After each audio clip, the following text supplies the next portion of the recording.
Good morning, afternoon, evening, night, whenever you're watching this, geographers, welcome to the Mr. Sinn channel. Now, if you've been watching my Unit 3 topic review videos, you know we've talked a lot about diffusion. And today, for our last topic review video of Unit 3, we're going to talk about diffusion just a little bit more. Today, we're going to be getting into Unit 3, Topic 8, the effects of diffusion. Now, this video is the last topic review video for Unit 3, but it's not the end of Unit 3. I have another video that you'll have to watch. It's my summary video where I go over all the important concepts of Unit 3. You'll also have to still take that practice test and complete the study guide and check your answers in my answer key. But I'll go over that stuff at the end of this video. Alright, so it's no secret that as diffusion continues and people and governments and cultures and religions interact with each other, we're going to see changes to society. And we can actually see a couple different things happen when cultures come in contact with other cultures. One of the first things we can see happen is acculturation. This is when cultures come in contact with a new culture, and they keep many of their original traits, but they start to add to them. They take some of the cultural traits that they're experiencing of the culture they just came in contact with. So while they're not abandoning their culture, they're also adding to it as they take on these new traits from the cultures they're experiencing. Another thing we could see happen is assimilation. Here, when a culture comes into contact with another culture, we actually see that the culture loses its original cultural traits, and it takes on the cultural traits of the society that it just joined. Sometimes this is voluntary. For example, when a migrant comes into a new country, oftentimes some migrants will want to assimilate to that society. And so they'll try to learn the native language, they'll eat the native food, and they'll try to take on all the cultural aspects of the country they just joined. But it could also be forced. Unfortunately, throughout history and even modern day, we've seen plenty of examples of where minority groups are forced to assimilate to the dominant culture. For example, in the United States, boarding schools were set up for Native American children. Children would go to these schools and they were forced to speak English, wear American clothes, they were not allowed to practice any of their cultural traditions. The goal was to assimilate them into American culture. Now, sometimes when cultures come into contact with one another and they interact, we actually see a new culture form, and this is known as syncretism.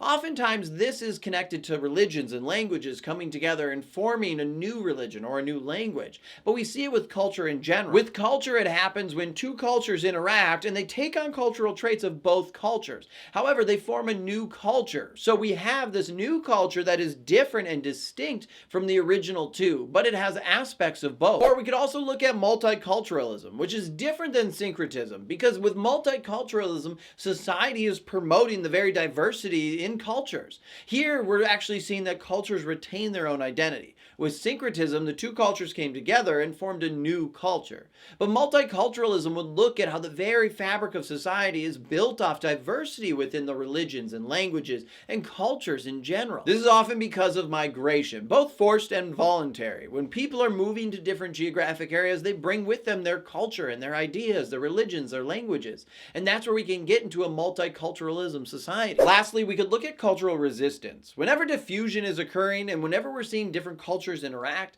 there's bound to be some resistance that occur. And it can happen for a variety of reasons. Sometimes it's because people fear the change that could happen to their own culture or to their society, or they're trying to protect their own way of life. Other times, it's just because people don't understand the culture or the idea that is being introduced into society. At the end of the day, we're only going to continue to see diffusion happen. Religions and cultures and languages, goods and services and people are going to continue to diffuse around the world. And it's no longer a matter of if you're going to come into contact with someone else or a different culture, it's more of when. And it's our duty as global citizens to have an understanding of different cultures and languages and people so that we can continue to live in a global community. And just like that, we're done with Unit 3. Now, you know the drill. You still have to do the practice questions on the screen and check your answers in the comments below.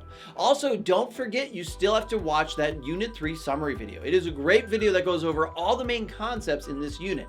There's a lot of information in this unit. It's going to be important that you review it. To be able to watch the video, all you have to do is check out my ultimate review packet. Simply go down to the description of this video and click on the link to the packet. Once you get there, you can create an account and log in. If you haven't tried out my packet yet, I'd recommend you try the free trial. When you get into the packet, you'll be able to see the summary video. Now, before you watch the summary video, make sure that you print out the study guide that goes along with the summary video. You can follow along with the video and take notes. Then when you're done with the video, you can check my answers to those notes. That way you can make sure you have all the important concepts for the entire unit.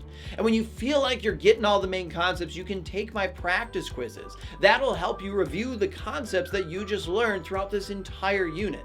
You'll also be able to see the answers to those quizzes, and you'll be able to see why the answers are right and wrong. All of this is to help you better understand AP Human Geography. If you haven't tried my packet yet, well, what are you waiting for? Try out the free trial and see if it's for you. I have resources for all the units, and it'll help you learn the main concepts. All right, that's all the time we have for today. Now, don't forget to answer those practice questions, check out the summary video, and then next time on the YouTube channel, I'll see you for Unit 4, Topic 1, where we get into political geography. Thank you so much for all the support, geographers, and until next time, I'm Mr. Sinn, and I'll see you online.